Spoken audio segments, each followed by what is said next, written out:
የፖሊስ ከፍተኛ አዛዦች ጥቃት ተፈጸመባቸው። አፋብን የሰጠውን የምህረት አዋጅ የሰሙ የአገዛዙ ሰራዊት አባላት ወደ ፋኖ እየተመሙ ይገኛሉ። የብልጽግና አገዛዝ የሚሊሻና የአድማ ብተና አባላትን በድሮን መታ። ረዳት ፕሮፌሰር ሲሳይ አውግቸው በታጠቁና ፊታቸውን በሸፈኑ የብልጽግና ኃይሎች ታፈነ። በምስራቅ አርሲ 4 ንጹሃን በግፍ ተገደሉ። ጌታቸው ረዳ የምርጫ ቦርድን ውሳኔ ማሳገዱ ተሰማ። በቢቢሲ ተጠይቆ ጥያቄዎችን መመለስ የከበደው ጋሻው መርሻ በሚዲያው ላይ ስልክ መዝጋቱ ተዘገበ። የትግራይ ክልል ጸጥታ ቢሮ የአማራና የትግራይ ህዝብ ግጭቶችን በንግግር የሚፈታና የጠላቶቹን ሴራ የሚረዳ መሆኑን ጠቅሶ መግለጫ ሰጠ።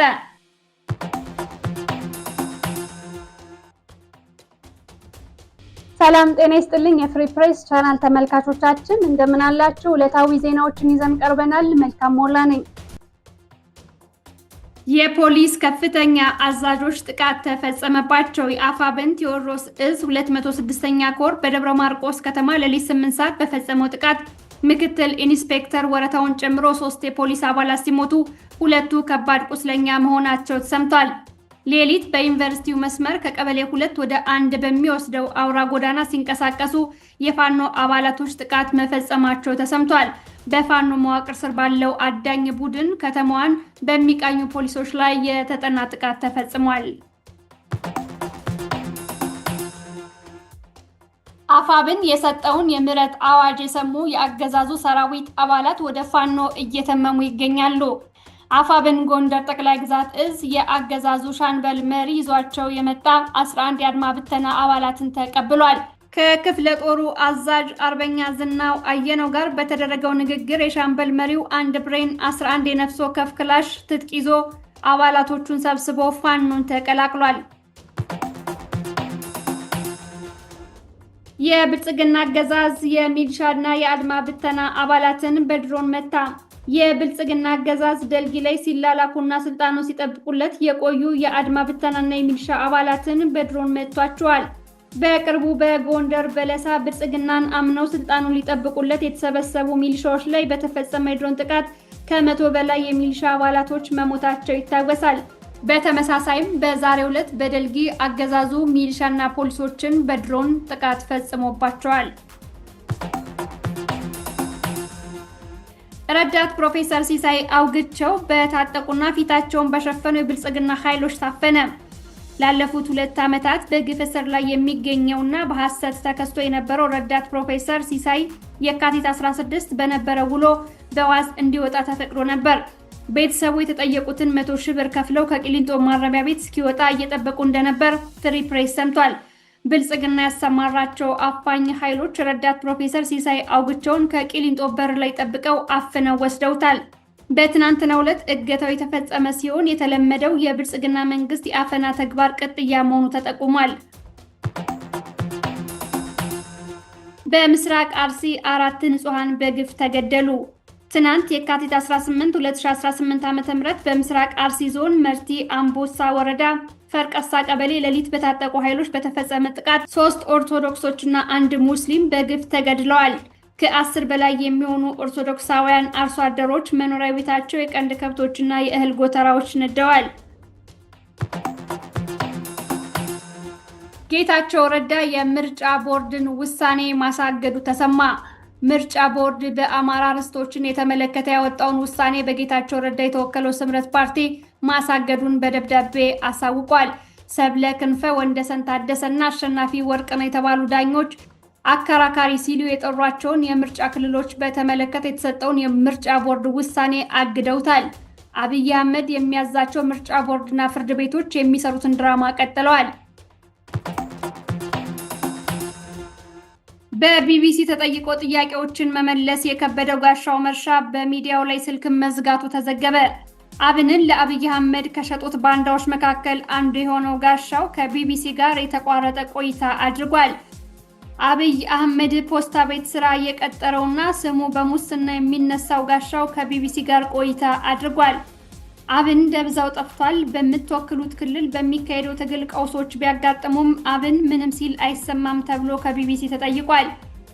አብን በፊት በነበረበት ቁመና ላይ ነው የሚል የቅጥፈት ምላሽ የሰጠው ጋሻው ከባለፈው ምርጫ ተከትሎ የተወሰኑ የፓርቲ አመራሮች ስልጣን መያዛቸውን ተከትሎ በፓርቲው ክፍፍል ተፈጥሯል ሲል ቢቢሲ ጠይቆታል። እውነቱ ያበሳጨው ጋሻው ከመንግስት ጋር መስራት አለብን ብለን ገምግመን መስራት ወስነናል ብሏል። ፖስታ ቤትን እንደ መንግስት ከፍተኛ ስልጣን የቆጠረው ጋሻው ዶክተር ደሳለኝ ጫኔንና አቶ ክርስቲያን ታደለን አባረናቸዋል ብሏል። የአማራ ህዝብ የትጥቅ ትግል የሻዕቢያ ነው ብሎ አብን እንደሚያምንም ተናግሯል። ትግሉ የሻዕቢያና የወያኔ ውክልና ነው ብሏል። መንግስትን ተከትላችሁ ነው እንደዚህ ያላችሁት ወይስ ማስረጃ አላችሁ ተብሎ ለተጠየቀው ጥያቄ የፖለቲካ ዕውቀት አልባ የሆነው ጋሻው ስልኩን ዘግቶ ጠፍቷል። የትግራይ ክልል ጸጥታ ቢሮ የአማራና የትግራይ ህዝብ ግጭቶችን በንግግር የሚፈታና የጠላቶቹን ሴራ የሚረዳ መሆኑን ጠቅሶ መግለጫ ሰጠ። በትናንትናው ዕለት ባወጣው መግለጫ ለህልውናችን ስንል አንድነታችንን እናጠናክራለን ብሏል። አብይ አህመድ ትግራይን ከምድረ ገጽ ለማጥፋት እየሰራ ነው ሲል ቲዲኤፍ ገልጿል። የትግራይና የአማራ ህዝብ ግጭትን በውይይት የመፍታት ልምድ ያለውና የጠላቶቹን ሴራ የሚረዳ መሆኑን ቲዲኤፍ በመግለጫው ጠቅሷል። የፍሪ ፕሬስ አባል በመሆን በወራዊነት እየደገፋችሁ ላላችሁ በሙሉ ምስጋናችን ከልብ ነው። ሌሎቻችሁም በዩቲዩብ ሜምበር በመሆን እንድታሳድጉን በአክብሮት እንጠይቃለን። መረጃዎች ይቀጥላሉ።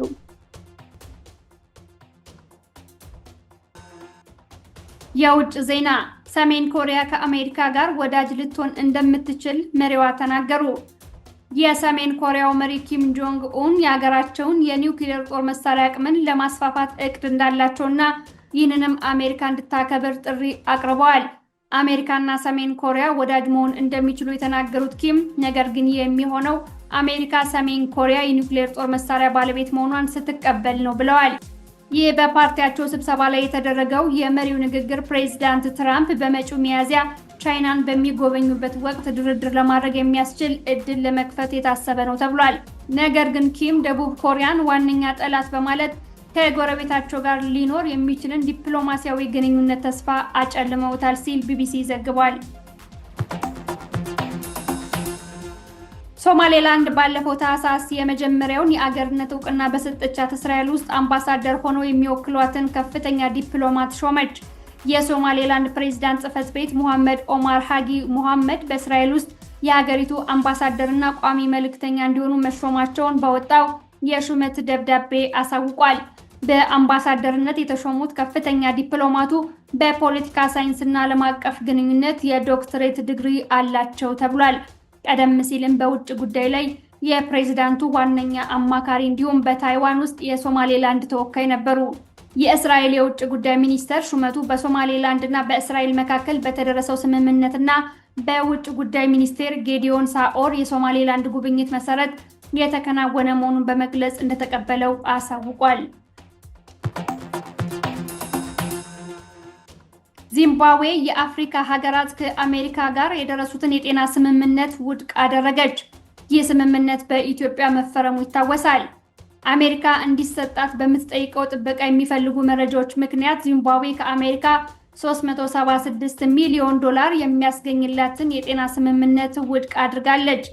ይህ የዚምባብዌ ውሳኔ ይፋ የሆነው ፕሬዝዳንት ኤመርሰን ስምምነቱ ለአሜሪካ ያዳላ ነው ያሉበት የመንግስት ማስታወሻ ሸብኮ ከወጣ በኋላ ነው። የመንግስት ቃል አቀባይ ኒክ በስምምነቱ አሜሪካ የጤና ናሙናዎችን ለምርምርና ለንግድ አገልግሎት መጠየቋንና ነገር ግን ወደፊት ለሚሰሩ ክትባቶችና መድኃኒቶች ለማጋራት ፈቃደኛ አይደለችም ብለዋል። በዚህም ሳቢያ አሜሪካ ለዚምባብዌ የምትሰጠውን የጤና ድጋፍ ለማቋረጥ እንደምትገደድ በሀገሪቱ የአሜሪካ አምባሳደር ፓሜላ ትርሞት በወጣው መግለጫ አሳውቀዋል። ባለፉት 2 ዓመታት አሜሪካ ለዚምባብዌ ከ$1.9 ቢሊዮን በላይ የሚሆን የጤና ድጋፍ ስታደርግ መቆየቷን ኤምባሲዋ ገልጿል። ኢትዮጵያን ጨምሮ 16 የአፍሪካ ሀገራት ከ18 ቢሊዮን በላይ ገንዘብ የሚያስገኝላቸውን ስምምነት ፈርመዋል። ስምምነቱን ቀድማ የፈረመችው ኬንያ ውስጥ ያሉ የመብት ተሟጋች ቡድኖች የዜጎች ግላዊ የጤና መረጃን ለአሜሪካ ተላልፎ መስጠቱን እንደ ስጋት በመጥቀስ ባቀረቡት ክስ ስምምነቱ በአገሪቱ ከፍተኛ ፍርድ ቤት መታገዱ ይታወሳል። ይህንን የዜጎችን የግል ሚስጥር ለአሜሪካ አሳልፎ የሚሰጠውን ስምምነት አብይ አህመድ መፈረሙም ይታወሳል። ፍሪ ፕሬስ ቻናልን ሰብስክራይብ ላደረጋችሁ በሙሉ ምስጋናችን ይድረሳችሁ። ሌሎቻችሁም ያላደረጋችሁ እንድታደርጉ በአክብሮት ጠይቃለሁ። መልካም ሞላ ነበርኩ። መልካም ጊዜ